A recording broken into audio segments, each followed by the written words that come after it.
Bonjour à vous la commu, ravi de vous retrouver une nouvelle fois sur la chaîne Fatmir Football pour parler de foot féminin. Et aujourd'hui, c'est un duel explosif. Je pèse mes mots entre le premier du classement d'Arkema Première League, les OL Lyon, qui reçoivent au Groupama Stadium, et ben, le septième du classement, le RC Strasbourg, qui a plutôt le vent en poupe, qui fait plutôt un bon début de saison, qui reste même sur 2 victoires d'affilée samedi dernier contre Auxerre en Coupe de la Ligue. Dites-moi d'ailleurs dans la barre des commentaires si vous regardez cette compétition.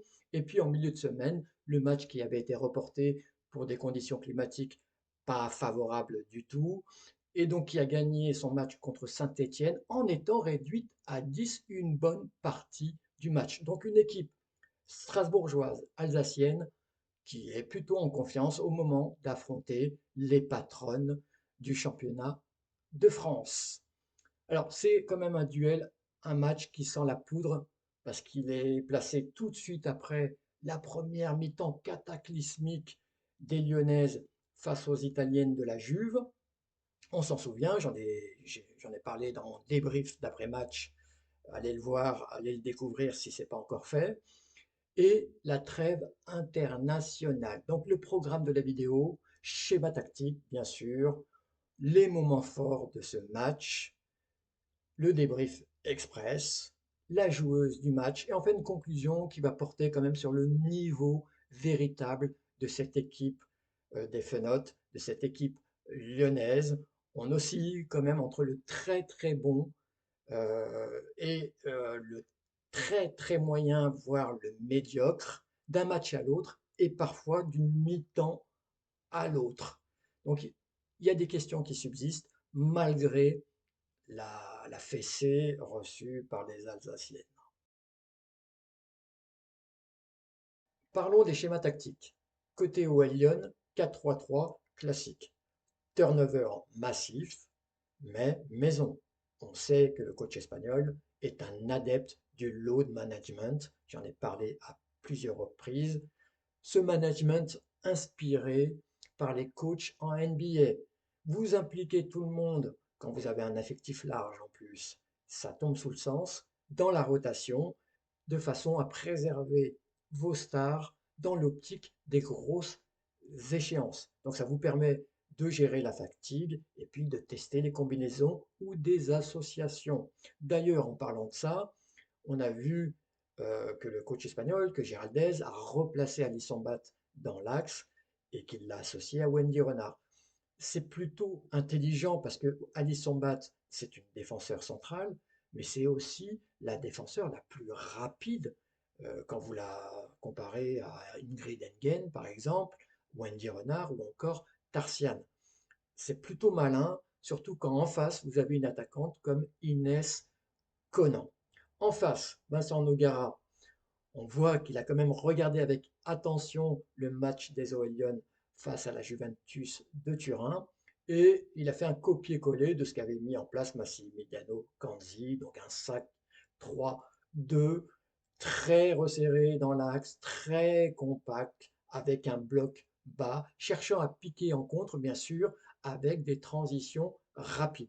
Bref, d'un côté, vous aviez un orchestre symphonique qui change de musicien, et puis de l'autre, un bunker alsacien prêt à résister. Premier quart d'heure du match, et Strasbourg surprend. Strasbourg qui arrive à manœuvrer entre transition rapide et conservation de balles. Et même sur les coups de pied arrêtés, Strasbourg se montre dangereux, notamment sur ce corner où Tigan Mika, qui a été très solide sur sa ligne, a repoussé par 2 fois les attaques strasbourgeoises. Donc Strasbourg qui met en difficulté cette équipe de l'OL que j'ai trouvé pour ma part très fébrile en première mi-temps avec des approximations techniques, des passes ratées.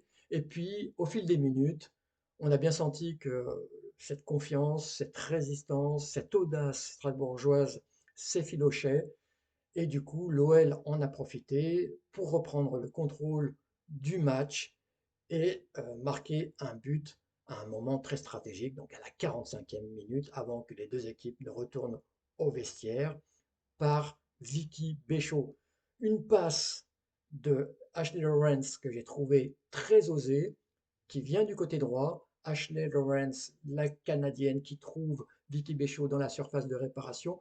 Fatima Pinto a été très courte, un poil courte, pour couper donc la transition.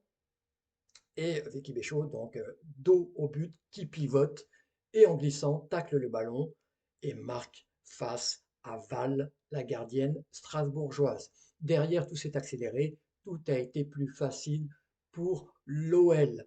Notamment, donc, il aura fallu quand même attendre l'heure de jeu, quasiment l'heure de jeu à la 57e minute, pour voir Amanda Chanet marquer un but contre son camp. Euh, une action qui a été menée tambour battant par Jules Brand, autrice également du troisième but, qui intervient à la 69e minute, et puis donc les remplaçantes, Ada Egerberg et Tarsiane, parachèvent donc le score en marquant chacune un but de la tête pour Tarsiane suite à un corner et pour Ada Egerberg suite à une offrande de Lily Johannes. 5-0 pour l'OL, la messe est dite. Les fenotes en première mi-temps ont été très brouillonnes. J'ai trouvé qu'elles touchaient énormément le ballon avant de faire des passes, ce qui ralentissait le jeu de leur côté et permettait à leur adversaire de s'organiser quasiment tranquillement en défense. Mais une fois effectivement les buts inscrits, le rouleau compresseur s'est mis en marche. Côté Strasbourg, bah, la meilleure période, forcément, c'est le premier quart d'heure, comme je l'ai dit dans les highlights, mais elles ont été incapables de tenir le rythme au fur et à mesure que les minutes s'écoulaient. Donc on peut dire que les Lions dans ce match ont commencé en chaton maladroit et ont fini en lionne affamée. Et la joueuse du match est Jules Brand, bien évidemment l'internationale allemande, qui était proche d'ailleurs de sa forme internationale. Dans ce match, elle est sur le bon chemin, pourvu qu'on tienne le bon bout la concernant. Elle a fait quand même un match plein avec une activité incessante et elle est auteure d'un quasi doublé. Le premier but, effectivement, c'est un contre son camp d'Amanda Chanet, je l'ai dit, mais elle a été quand même l'instigatrice de l'action qui a amené ce but contre son camp. Et le deuxième but, bah, c'est un but plein de sang-froid d'une joueuse qui est en voie de retrouver toute sa confiance. Il y a eu du pressing, il y a eu des appels, il y a eu de la disponibilité, il y a eu des courses. Elle a couru beaucoup plus que mon voisin quand il entend le mot solde. Victoire 5-0 qui fait du bien au moral des fenotes avant la trêve internationale, qui fait de bien à la défense, aux défenseurs, mais aussi au reste de l'équipe. On sait que la défense est une affaire collective. Stat clé, troisième clean sheet simplement, seulement depuis le démarrage de ce championnat. Donc il y a encore du chemin avant qu'on jette des fleurs à Géraldez et ses troupes. D'autant plus qu'il reste des interrogations concernant certaines joueuses.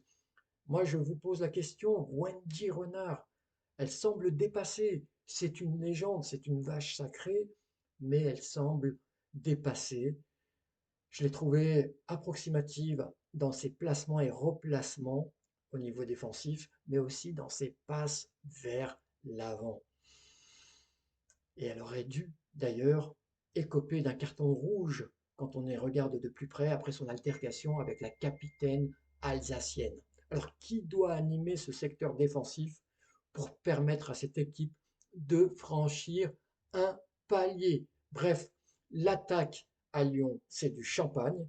Dans un mois, ce sont les festivités, je vous le rappelle. Mais la défense, c'est encore de l'eau pétillante tiède.